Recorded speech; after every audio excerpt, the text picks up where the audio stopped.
Terrorism Division. Chris? Thank you, Governor Landry.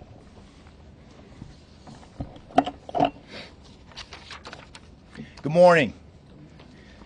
I am FBI Deputy Assistant Director Christopher Rea. I'm from our Counterterrorism Division at headquarters. I'm also joined by Assistant Special Agent in Charge Alethea Duncan from our New Orleans office, who you heard from yesterday. I'm here to discuss not only the latest investigative information we have here in New Orleans, but I'll also let you know about other investigative activities outside of the state. I first, and most importantly, want to send our deepest condolences to the victims of this horrific attack and their loved ones. 14 innocent victims were killed in this senseless attack, and at least 35 are injured. We cannot ease the grief people in this community and across the nation are feeling at this time, but rest assured, we stand with you and in support of you. All the resources, and I'm going to go into that a little bit later, all the resources of the FBI are being focused on tracking down every piece of evidence, every lead, every interview, every potential lead we've got. While I won't be able to answer all your questions today, my goal is to be as forthcoming as possible with you on what we've uncovered so far. First and foremost, let me be very clear about this point. This was an act of terrorism. It was premeditated and an evil act. This was obviously a critical incident, and with that, lots of information and tips come pouring in from law enforcement, first responders, and the public. We have been aggressively running down these tips and information. As you all know, that takes time, and we will continue to do so until every lead has been followed through on. This investigation is only a little more than 24 hours old. So I ask you to keep in mind that as I go through some of the specifics later.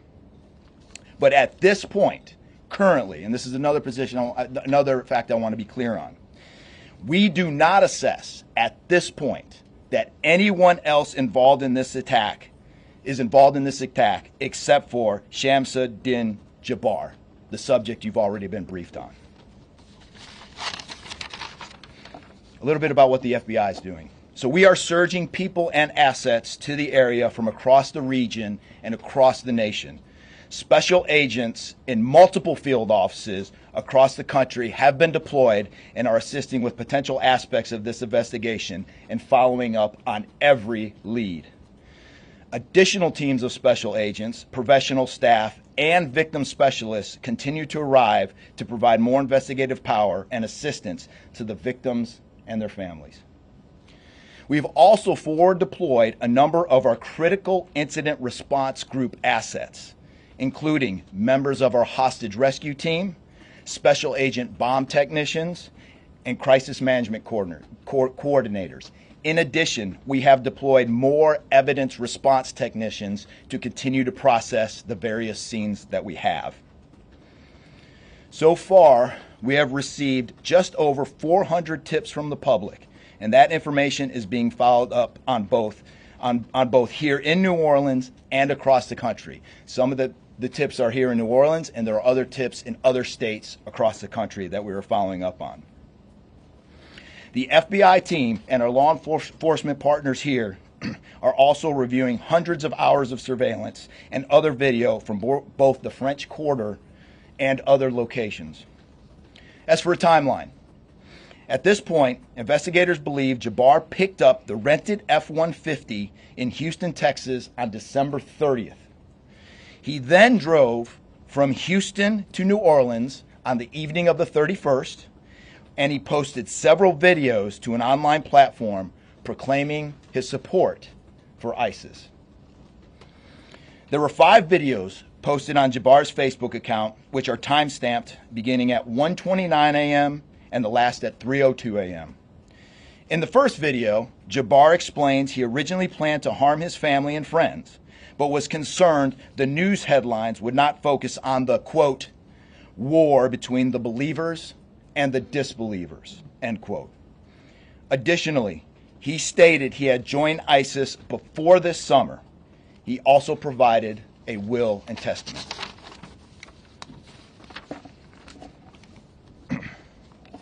FBI and ATF. FBI, we have a couple different scenes at the location. We have released the scene at Bourbon Street. That scene has been released.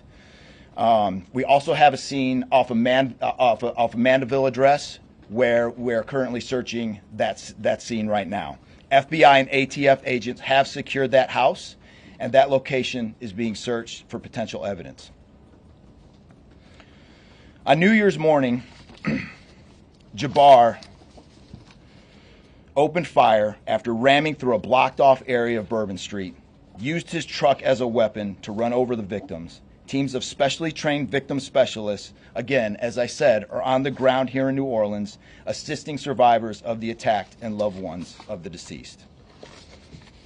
We do not believe the public is in any danger around any of these locations.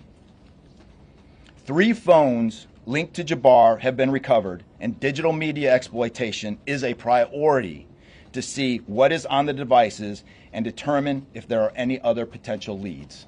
Additionally, we have recovered 2 laptops and are currently reviewing them for any potential leads. Those laptops were recovered at the Mandeville address. Evidence technicians will also be going over the F-150 truck Jabbar was driving. As you know, we recovered an ISIS flag from the back of the vehicle. Jabbar declared his support for the terrorist group on social media, as I stated before, as he made his way to New Orleans.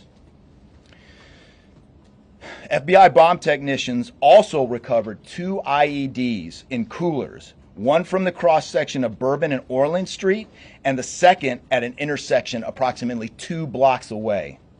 There were multiple reports of other devices. Those reports turned out to be misinformation or not actual functioning devices. Those are the only 2 devices that we've been able to recover that were functional. Both devices were rendered safe on scene. We did obtain surveillance footage showing Jabbar placing the devices where they were found. Two other, as I said before, 2 other items of interest were determined not to be IEDs. A little bit about Jabbar. Jabbar himself was born in the United States and is a U.S. military veteran. We are looking in everything in his life. While we have interviewed many people who know Jabbar, we still need to talk to others. Whether you know Jabbar personally, worked with him, served in the military, or saw him in New Orleans or Texas, we need to talk to you. You may not think you have relevant information, but what you know could tie in to one of our investigative leads. Specifically, we want to talk to anyone who was in the French Quarter on New Year's Eve or early on New Year's Day. That includes people spotted near one of the 2 IEDs on Bourbon Street. The IED was inside a cooler, and many people stopped and looked at the cooler and then continued on their way. Let's be clear, again, we do not believe at this point these people are involved in this incident in any way. We want to speak to them as witnesses and want to know what they saw and when. I went down to the crime scene last night. It is very hard to put into words what it looked like and how difficult it was to see. Anyone with information can call us at 1-800-CALL-FBI or send digital tips to fbi.gov/Bourbon Street attack. Early this morning, evidence response teams finished their work at the crime scene. Bourbon Street has been turned over to the city of New Orleans. As you know, there's also an FBI investigation in Las Vegas.